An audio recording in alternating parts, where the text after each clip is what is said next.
राष्ट्रवादी शरदचंद्र पवार पक्षाचे आमदार रोहित पाटील अजित पवार यांच्या भेटीला, सलील देशमुखांनीही अजित पवारांची भेट घेतल्यामुळे चर्चेला उधाण।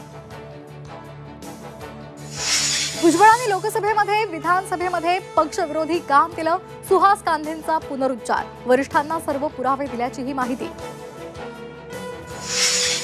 बीड आणि परभणी घटनेप्रकरणी देवेंद्र फडणवीस विधानसभेत देणार निवेदन, विरोधकांच्या आरोपांना उत्तर देणार।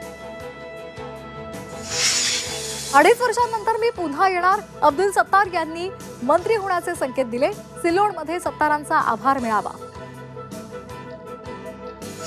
संसदेच्या कोणत्याही प्रवेशद्वारावर निदर्शनं करता येणार नाहीत, लोकसभा अध्यक्ष ओम बिर्ला यांचा मोठा निर्णय, आंदोलन न करण्याच्या सर्व खासदारांना सूचना।